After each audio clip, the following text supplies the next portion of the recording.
हे देवाचं परमेश्वराचं वर्म ठाऊक आहे कोणाला? संत शिरोमणी भक्त शिरोमणी नामदेवरायांना माहितीये काय की देव कोण आहे? ब्रह्मांडाचा धनी आहे आणि हे वर्म संतांना भक्तांना ठाऊक आहे. आपल्या प्रत्येक गोष्टीसाठी परमेश्वर धावून यायला हवा असेल तर परमेश्वर भक्ताचा मनातला हृदयातला त्याच्या प्रतीचा भाव बघतो. परमेश्वरावर भक्ताचं किती प्रेम आहे हे बघतो.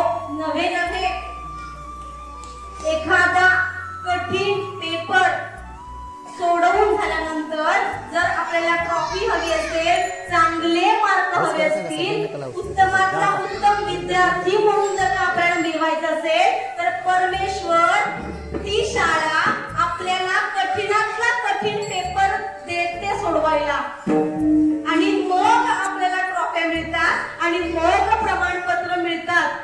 मोदक जर करायचं असेल तर सगळ्या कला याव्या लागतात तर छान मोदक होतो, नाहीतर वाट्या होतात. परीक्षेला उतरल्याशिवाय उच्च पद प्राप्त होत नाही. ऐसा तू समर्थ ब्रह्मांडाचा धनी.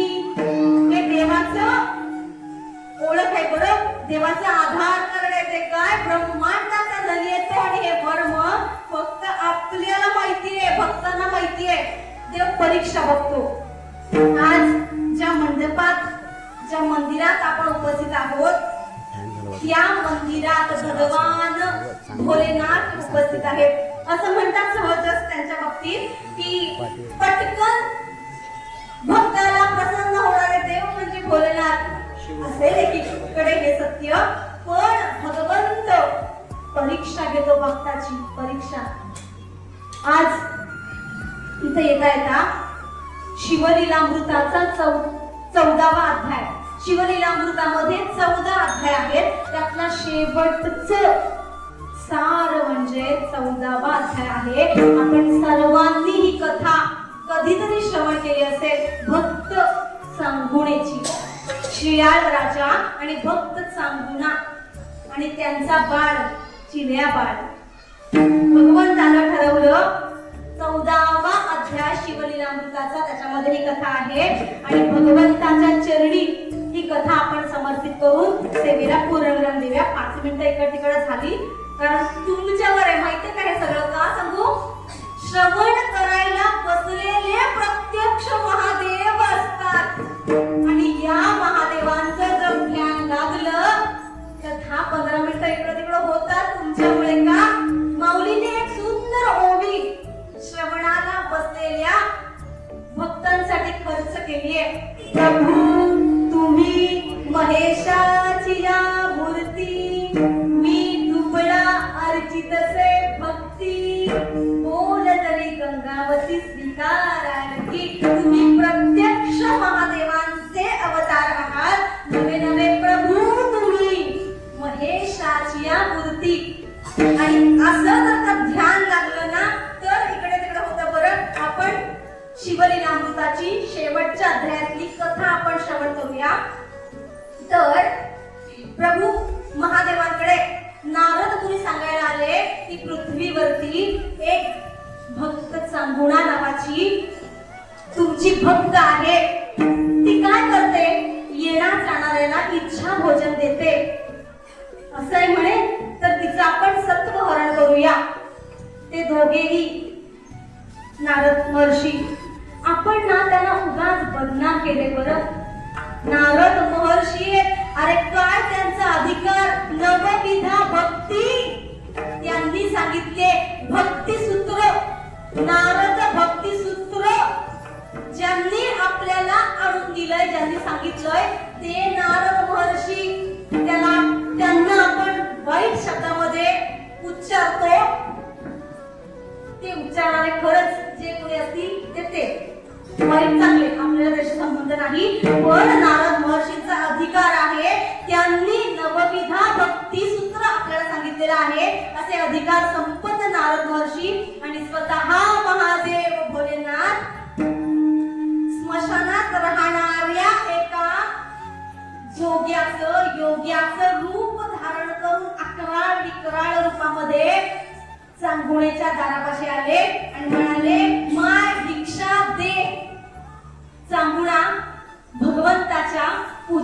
निघाली होती.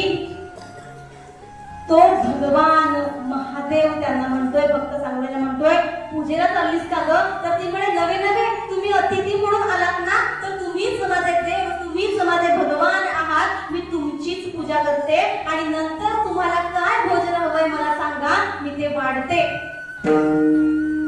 महादेव स्वतः त्या वेशात आले होते.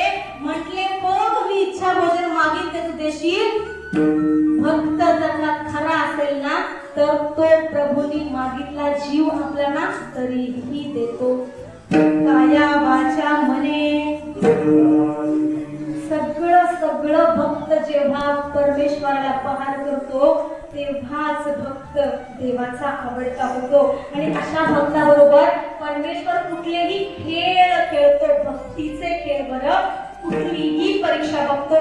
तर म्हटले, देशील तू इच्छा भोजन? हो हो म्हणे, माझ्या दारातून आजपर्यंत कोणीही विनमुख केलेलं नाही. तुम्ही जे पदार्थ मागाल ते पदार्थ मी तुम्हाला देईन वाढून. ते म्हटले, बघ मी स्मशानात राहणारा, मी वर्षानुवर्षे तप करणारा आहे. स्मशानात काय असतात? लाडू, मोदक, शंकरपाळी, पुरणपोळी, बासुंदी. तोंडाला पाणी सुटलं असेल पण पावण्याच्या नंतर. हा, तर म्हटले, असले पंचपक्वान्न नको. मी म्हणे स्मशानात राहून मांस भक्षण करणार आहे, मला नरमांस दे. आपण या देहाला काय म्हणतो बरं? नरदेह म्हणतो, नरदेह. भगवंत या वाईट नरदेहाला स्वतःकडे घेतो, घाणेरडा, बरबटलेला, दारिद्र्यात खितपत पडलेला शरीराचं भक्षण, त्या विषयांचं, त्या घाणेरड्या विचारांचं भक्षण परमेश्वर करतो. नरदेहाची इच्छा व्यक्त केली आणि काय म्हटले, मला नरदेह देशील तर कोणाचा दे? अंगणात तुझा 5 वर्षाचा बाळ जो खेळतोय ना, चिल्या बाळ, त्याचं मला नरमांस शिजवून दे.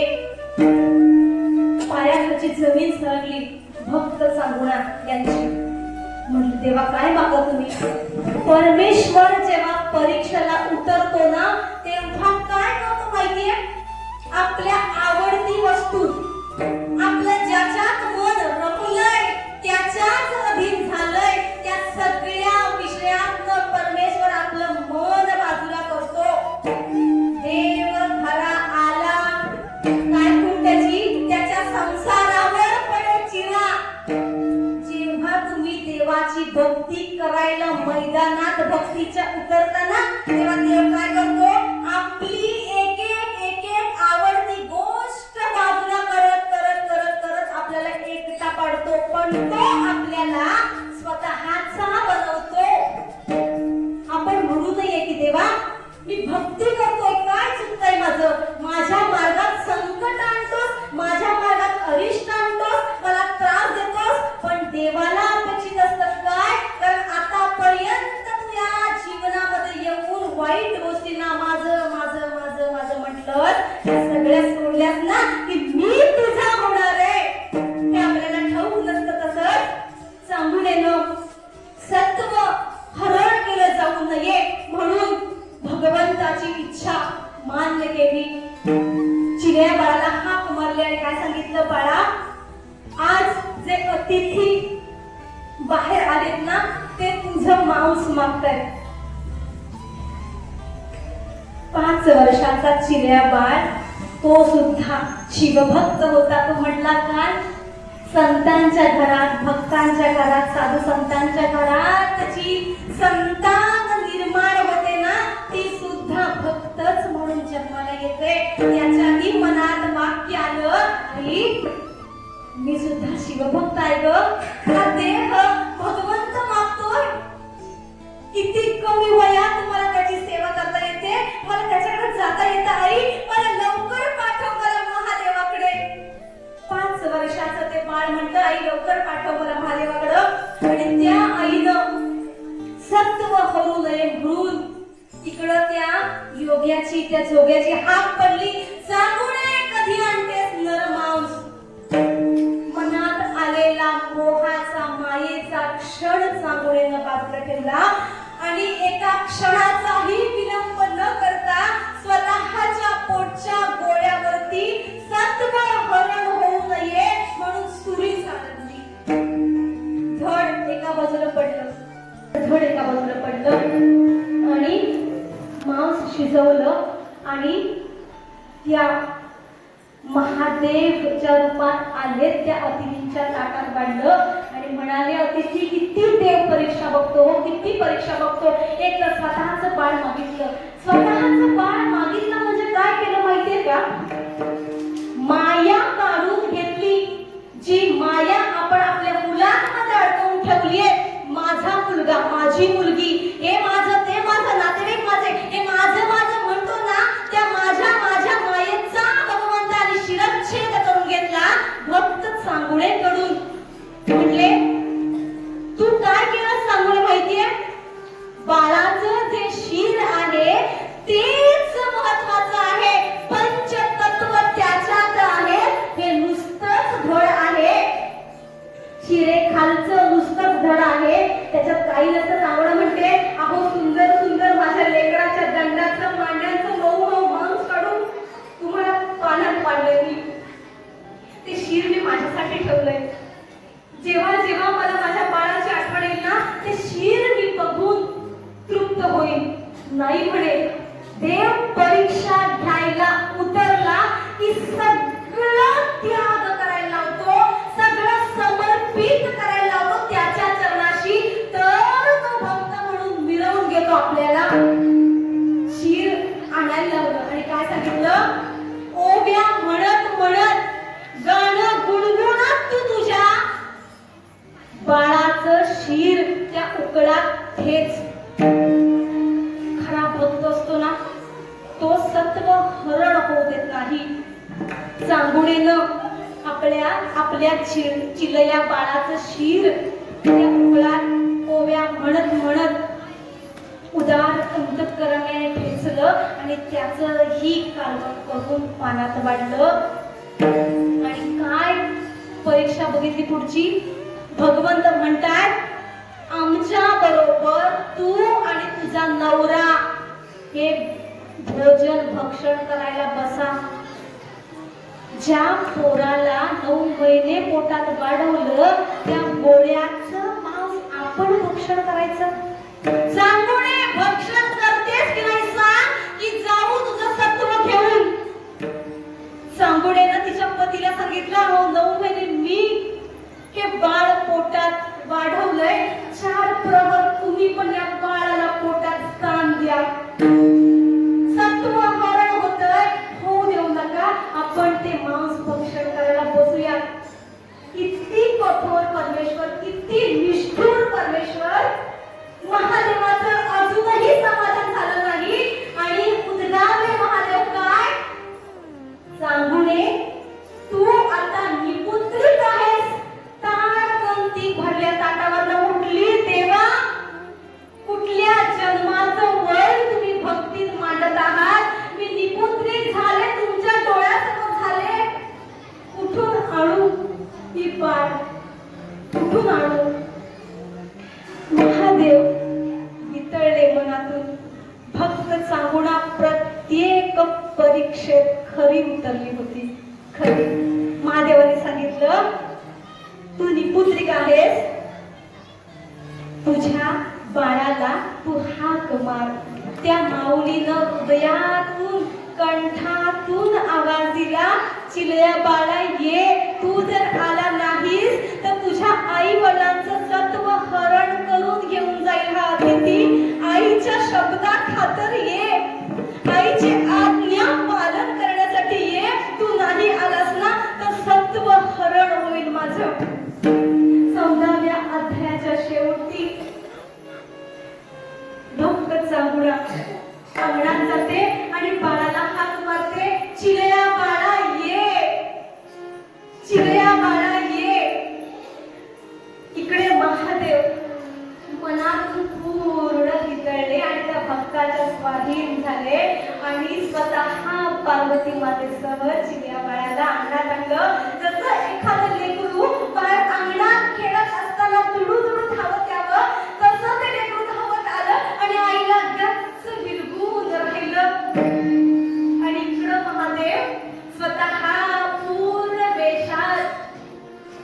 पार्वती मातेसह विराजमान झाले, साष्टांग दंडवत घातलं. भक्त सांगून शियाळ त्यांनी साष्टांग दंडवत घातलं आणि म्हटले, प्रभू महादेवा किती रे कठोर, भक्ताची परीक्षा देव बघतो आणि तरच तो भक्ताला आपलं मानतो. तसेच महादेव भक्ताची परीक्षा घेतात. तुम्हा लोकांच्या वाट्याला परीक्षा द्यायची वेळ आली ना, तर आनंद साजरा करूया आपण. का? कारण हीच वेळ आहे, देवानं त्याचं मला माझं मानलंय. माझ्याकडे देवानं भक्तीचा पेपर दिलाय सोडवायला. आता त्याला जिंकण्याची संधी मला प्राप्त करून दिली आहे. हा भाव मनात ठेवायचा, त्या देवावर विश्वास ठेवायचा आणि काय